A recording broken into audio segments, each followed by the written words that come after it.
Welcome back to NTD. Good morning. I guess you didn't expect to be doing a workout with us this morning, but that is exactly what's going to happen. So get up, get your shoes on, and let's get going. Am I right, Carrie? That's right. And you know, Steph, it's really important to continue to build muscle as we age. But we're going to try something new and different, to me at least. It's called slow burn. Oh, that sounds kind of painful. Have you tried it? I have not, but I am excited to try it right now. Sure, me too. You know what? And we've got an expert in studio to show us exactly how to do it. Fredrick Hahn, he's the author of The Slow Burn Revolution and the owner of SlowBurn Personal Training Studios. Good to have you with us today, Fredrick. Thank you very much, yes. Great oh my gosh, yeah, burning. So basically, keeping and building muscle mass as we age, it's a little harder than when you're in your younger days. Yes. What's so important about it, and how does this particular method help with that?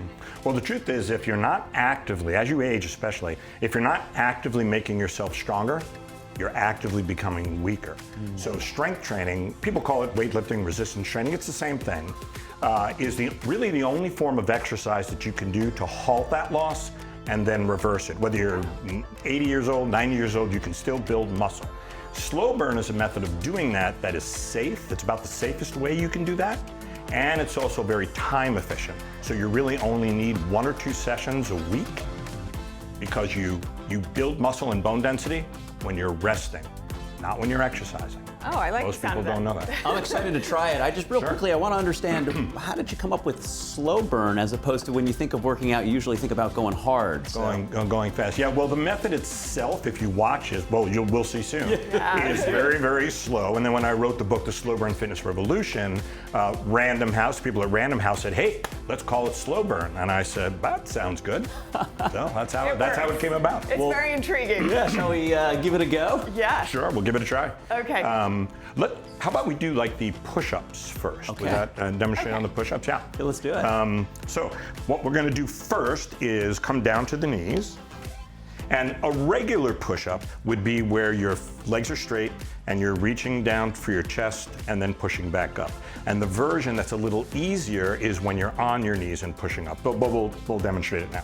So what you want to do is put your hands forward like so, straighten out your legs like so, and then on the count of 10, slowly lower downward.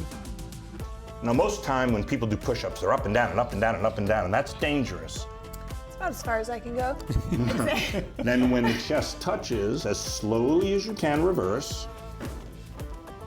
Seems a little harder on the up than the down, Fredrick. That is true. That is true. So for the modified version, you can go on your knees. Yes, and you would go on your knees like so. That makes it a little bit easier. And then you, same way, slowly down. Let your chest touch the mat or the carpet or whatever you're using. Okay. And then very go all the way slowly down? back upward. Whoa, That's quite the spot intense. right there. Yep. That's where it burns. Now, ideally, you would do that until you reach the point where your chest would touch and you literally cannot push yourself back up. Oh. And that's what we call in the Slow Burn book, reaching momentary muscular success, because you've successfully recruited all the muscle fibers. And then you don't have to do another set. You do one, you're done.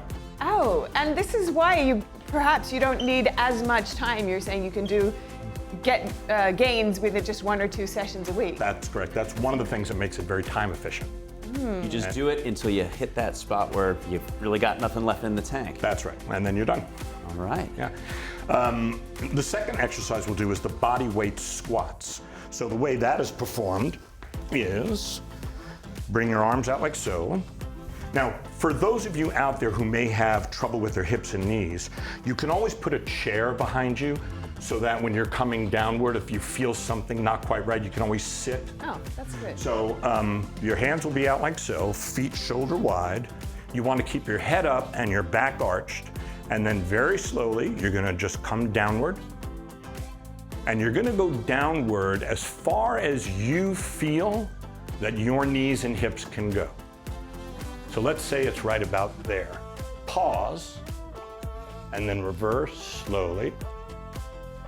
Come back up. Now the thing about when you watch people do slow burn, It's kind of like watching water boil. It's boring. It doesn't look very impressive, but the metabolic work inside your legs and your arms when you're doing push-ups is quite demanding, as I'm sure you can feel now. Slowly down, pause, and then slowly back upward. This one feels easier for me than the, the push-ups. Now, Yeah. when you come upward, you don't want to lock your knees because then you're resting. Engaged. So again, you would do the up and down motion until you really felt as if you could not do another repetition Oh, to muscular success.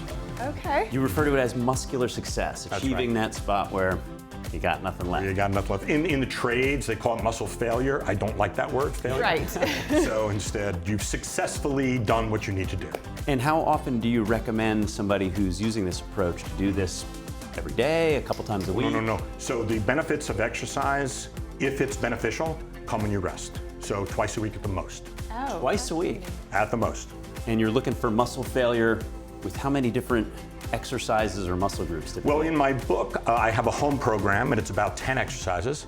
And in the book also is a gym, a machine-based exercise program that is also about 10. I don't like free weights because they're dangerous. Okay, and is it important to exercise all the muscles in the body, or you can, You need to? exercise your body as a whole, and then, so let's say you do it on a Monday, rest Tuesday, rest Wednesday, train again on Thursday. A lot of our clients train 3 times in a 2-week period, and that's also very productive. And Fredrick, just as we finish up, how does someone get started? What would you recommend? Well, when you're starting, if you have a gym that you frequent, you want to choose a resistance or a weight on the machine that you can do at least 4 slow reps, and that means the weight's not too heavy.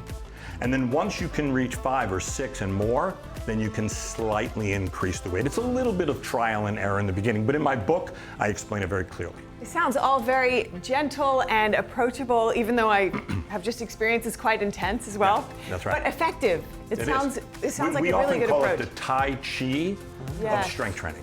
Oh, I love that. Yeah.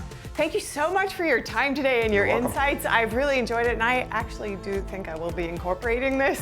Fredrick Hahn, author of the SlowBurn Fitness Revolution and the owner of SlowBurn Personal Training Studios. Good to have you in studio with us. Thank you very much. Thank you. I appreciate it. Yeah, and that is all we have time for today, but I hope you got a little bit sweaty with us and you got a bit motivated just now. We'll be coming right back with more news after this break. But for now, we're done, so we're going to sure end are. it here. Wishing you a wonderful weekend. I'm Carrie Dunst. I'm Stephanie Cox. Stay fit. Wow, I really kind of felt that. Right? Oh my goodness. Yeah.